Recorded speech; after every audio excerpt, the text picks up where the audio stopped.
Hello everyone, welcome to DocEngage. This is Jayashree. In this video, I'm going to tell you about telehealth. So telehealth is a video consultation for patient from remote location.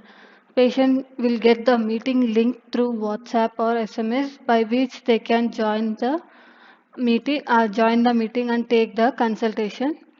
Once the consultation has been completed, patient will get the visit summary in PDF. So doctor can record the complete history of the patient and can check the past history of the patient as well. So let us see how to create a video consultation appointment. So for that I'll go to click create.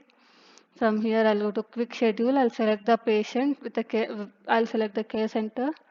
So if the patient is not registered with DocEngage, then you can instantly register new patient also. So let us select one patient since patient is already registered. So I'll enable this video consultation option. Only if I enable this option, then only the patient will get the meeting link. So next I'll select the service that the patient is looking for and which provider is going to, for whom I want to assign. And date, time and duration I can select for this particular appointment. And if I want to notify provider and the patient, I can use the notify option and the status, and I'll say this appointment has been added successfully. So now appointment has been created. If I go into this telehealth, I can see the appointment list of appointments here in the appointment section, where I can see complete appointments for today, future, and also the past appointments also I can see. So let us go for today appointment. So I have created one appointment. I'll start the meeting with this particular patient called Sanjeev. So if I click on this, I can see the chatting page where I can see the start video icon and the call icon and the share the meeting link. And if I want to copy the link, I can copy the link and I can view the logs as well. So from this chatting page, I can capture vitals, notes, I can write the prescription. I can also write lab orders. So complete, I can do the chatting in this page. So now let us start the video call with the patient, and we'll see how the doctor's view and the patient view will be looking. So let us copy the link and we'll start the video call from the doctor side. So this is the doctor view, and let us go open another website tab and copy the link which I have pasted. Sorry, paste the link that I have copied. So let us join with the patient name Sanjeev and join the meeting. So automatically a request will be sent to the provider. So this is the request that I have got from the patient. So if I want to accept, I can accept, or if I want to reject, I can reject as well. So let us accept.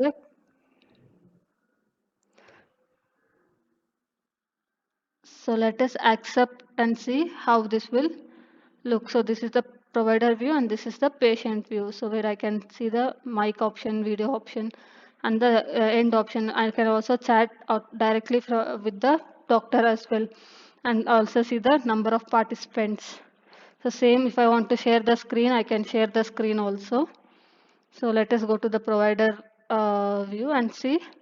So if here I can see the multiple option like full screen layout or a share screen and to chat and to check the participants. And I can also see the timings here. If I want to record, I can record as well. So from for this meeting, and mic enable or disable, video call enable or disable option we can. So now we have started the video call with the patient. Let us imagine that the patient is telling all their condition and the symptoms, so that we can if I want to capture vitals, I can capture the vitals like what is the height of the patient in centimeters, 167. And if I want to write the weight, so weight, and what is the body temperature.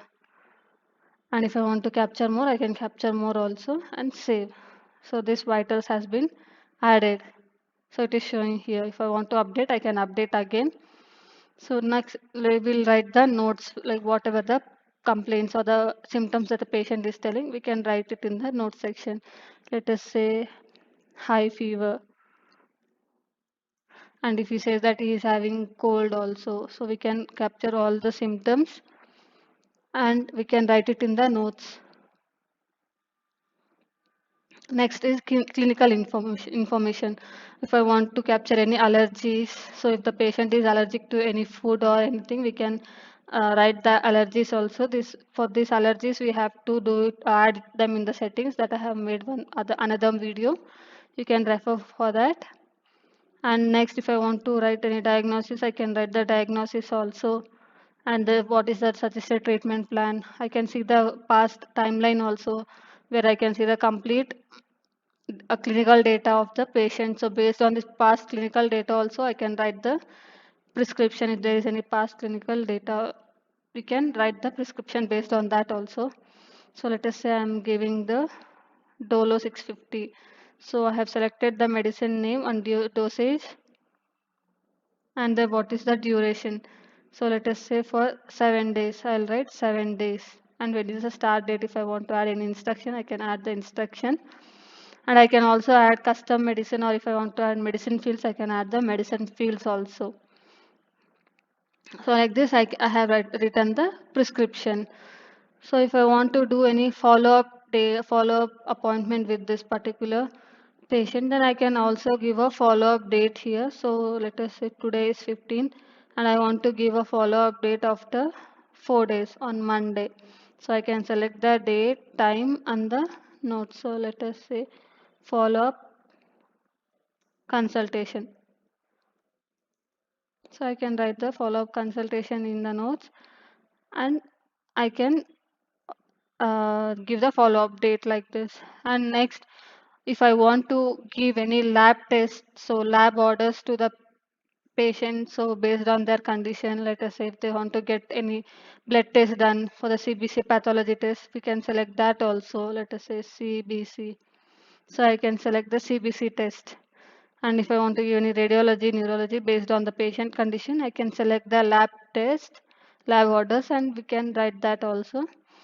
And next in the assessment forms, if I want to capture more information about the patient, then we can use the assessment forms also. We can create some assessment forms from the settings. For that, I have made another video. Like you can refer that. That's a template settings video. There I have showed you how to create the forms. That form you can follow and choose the associate type as care record. So then that assessment form will show in this chatting page. So if I let us say full body, here I can see the table. If I want to add any table details here, I can add the details. If I want to see any uh, other, if do the patient smoke, so like that we can create some assessment forms based on our requirements, and we can capture the additional informations also, and we can share this assessment form with the patients as well. So like this we can do the complete video chatting with the patients. And if I want to save this data, I can just save, or if I want to save and share the uh, complete whatever the chatting details we have done, like notes, vitals, or prescription, we can uh, share the visit history data with the patients also, and the they'll get the complete data in a PDF format. So now that I have completed the video consultation with the patient, so let us do the checkout. So I can do the checkout here. So it is checked out successfully and save the data. If I save the data, I can see the complete data in the timeline. So let me refresh and show. So here in the timeline, I can see the complete clinical data which I have added now. So notes, assessment forms, so medication I have given, lab order I have given, and all the data is showing here in the timelines. I can also go and see the patient profile, where the complete details that has captured while registering the patient will be shown here. If I want to edit this, I can edit as well. And I can see the medical history information which we have added while registering the patient. So this is how we'll do the video consultation with the patients. So next in the analytics, I can see the complete total number of video consultation appointments created and how many completed and what is the average time spoken. So we can see the complete details also here in the analytics. And in the video consultation list, I can see the list of video consultations that has been done. So these are the appointments which are there. One has been done and another one has been not completed. So we can do that also. We can see the start time, what is the end time, status of this particular appointment. So we can see the complete video call list also. And if the payment is done, then we can add the payment reference id here and save. So if we add the payment reference id here and save, then in the video consultation I told that this dollar mark will be, this currency mark will change. So if we add the payment details there, then only we can then only this symbol will change to paid. And if I want to send the consent form again, I can send the consent form and get the signature done by the patient. So in that consent form list will show here in the consent list. If they have a patient has signed the consent form, then we can see the consent signed, yes or no. So they'll get one link through which they can go to the consent form and do the signature. And before starting the video call, we can check if they have signed or not. If they have not signed, we can directly ask them to sign while they are in the call itself. And then usage report, how much usage report, we can see the usage report also. And video call FAQ is there, you can refer if want. And then the my downloads, if you download, we can complete details we can download. So whatever the downloaded data it is there, you can see it in the my downloads. And next in the configuration, we can see the consent form configuration. So here we can edit our own consent form and prepare. So to edit the consent form, we have the edit option where you can edit the paragraph, and if you want to add multiple fields, you can add section, paragraph fields, text fields and text area also. And they should agree to, if you want to give any terms and conditions, you can write the terms and condition, and if signature is required, you can give the signature required and update. So like this, we can create our own consent form also, like in the configuration. So this is how we'll be doing the video consultation. And to create the assessment forms, I told like in the settings, we'll be going to templates. From the templates, we'll select provider dynamic form. From where, while adding the dynamic form, we need to select the associate to care record. Only if we select this care record, then only the assessment forms will be showing in the chatting page. So make sure that you are selecting care record while creating the assessment forms. So I hope you all understood how to create the dynamic forms and for the assessment forms, and to do the video consultation with the patients. See you all in the next video.